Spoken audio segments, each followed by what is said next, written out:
Okay, we're going to talk about functions and relations.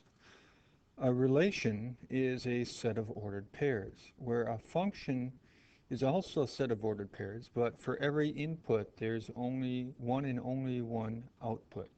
So in other words, when you put one number in, you can only get one possible number out. Your range is basically your output values. Typically, if you're looking at your x and y, you're talking about the y values. Your domain then is your input values, or typically the x values. Well, to be able to graph this relation, here's a set of ordered pairs. 1, 2 means you got to go to your origin, go 1 to your right and 2 up. So 1 to the right and 2 up would be this point here. Here, this means you got to go 3 to the right and 3 up. So you go 3 over and 3 up. You get this point. Here you go 0 over from the origin and down 2. So you 0 over, down 2, you're here. Here you go 4 to the left, and then you go up 0, because the first number tells you how far to go left and right. The second number tells you how far to go up and down. And then here you got to go 3 to the left and 1 up. So in other words, you get this point here versus the one that was initially there. Okay, we need to go ahead and graph this. Well, in this case, you should remember from previous math classes that this is an equation of a line because it's in the form of y equals mx plus b, where m is your slope and b is your y-intercept. Your slope, m, is number in front of x. So the number in front of x here, 3, is your slope. Your y-intercept is what b is, which is what's added or subtracted to your x. So in this case, it's a positive 2. So in other words, you want to start at 2 on your y-axis. Then you want to go ahead and go up 3 over 1. And you might be wondering, why do we want to go up 3 over 1? Well, remember our slope is 3, which is really 3 over 1, which is rise over run. And so from that point, we're going to go 3 units up, 1 unit over. And that gives us then another point.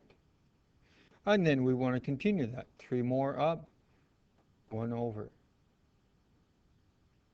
And then you can go the other way from that point. You could go down 3 to the left 1, which would be a negative 3 because you're going down. Left 1 is a negative, and a negative over a negative is still your positive, and same thing over here. And so when you connect all those points, you end up getting this. Well,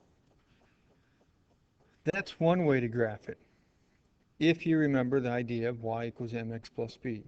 Another way you could do it is you could just go ahead and make yourself a t-chart. In making yourself a t-chart, you can choose any values you want for x. I just chose 0 because it's easy to work with, and then a number on to the right and to the left on your graph. Then you want to take your negative 2, plug it in here for your x. 3 times negative 2 plus 2, plug in 0. 0 times 3 plus 2, plug in 2. 3 times 2 plus 2. Then you want to go ahead and plot these points. 2 to the left, 4 down. 0 to the left and right, 2 up. 2 to the right, 8 up. And then just connect those points, and you get the exact same graph. Now, you're also asked to look at domain and range. Your domain here is all real numbers because your line would eventually go to the right forever and eventually go to the left forever. Another way to look at it is you have no restrictions on what you can put in here. Since you can put in anything you want for x, it's all real numbers. Now, your range is also all real numbers because really it goes up forever and goes down forever with no breaks. So your range is all real numbers, which means you can get any number you want out for y.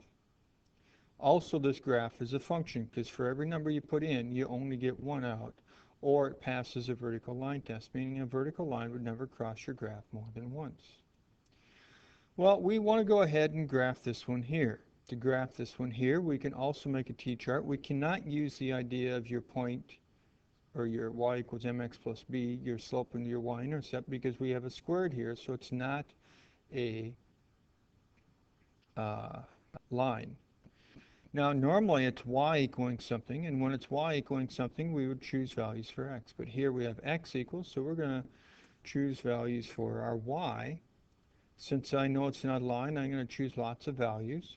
I'm going to choose numbers on each side of 0. Take a negative 2, plug it in, square it, gives me 4, plus 1 is a 5. Take a negative 1, square it, gives me a positive 1, plus 5 is 2. Plug in your 0, your 1, and so on. So when you plot these points, you end up getting over 1, up 0. Here you get over 2, down 1. Over 2, up 1.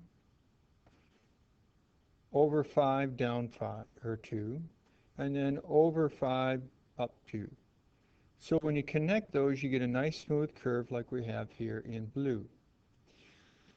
Your domain then is how far left and right your graph goes. Well, your graph here, left and right, starts at 1 and goes to the right forever. So your domain is greater than or equal to 1. Your range, well, if you continue to go out here, it would eventually go up forever. As you continue to go out here, it would eventually go down forever. In other words, your domain is all real numbers. And once again, this is not a function. Since you put one number in, and you get different numbers out. So you plug in 5, you get out a negative 2 or a positive 2, or it does not pass the vertical line test. In other words, if you drew a vertical line here, it would cross it more than once. So your vertical line test is, well, will vertical line ever cross it more than one time? And well, if it crosses more than one time, it's not a function. So here, will our blue graph or blue line ever cross the curved part more than once? And the answer is no, so therefore it's a function. We do the same thing over here. Will our blue line ever cross the curved part more than once? And the answer is no, so it is a function. Over here, crosses it only once here, but when we move it over here, crosses it more than once, so therefore it is not a function. Here we have function notation. The letter in front of your parentheses is just the name. In this case, our name is F, and over here our name is G. The parentheses tells you what you're putting into your function. Tells us we have our name is F, and we're putting in an X. Over here on the right side, we have our rule. What are you doing to the X? Well, here it says you're doubling it and subtracting 4. Over here, your input's T, and it says for your rule, you put in T, you cube it, and then add 7. So here we have another function, F. It says you got to square your input and subtract 3. So down here, we have our input being 3, so we got to go square it and subtract 3. So in other words, whatever's in your parentheses right here is really what you're putting in for your X up there. Well, in this case, it does simplify a little bit. And then, well, over here, we have a 7, so you got to go to F and plug in a 7. So you're going to have a 7 squared minus 3. Or here, you got to take a negative 2 and plug it in for your X. Remember, when you square a negative 2, that's a positive 4, and then subtract your 3. Here, it says you got to go ahead and plug in triangle. So you got to go ahead and plug in triangle. You square it, subtract 3. Here it says you got to plug in box. So you got to put a box, you got to square it, subtract 3. Here it says you need to go ahead and plug in 2t. So go 2t squared, subtract your 3. Well, in this case, you got to square all of 2t, so you got to apply the square to the 2 and the t. Simplify.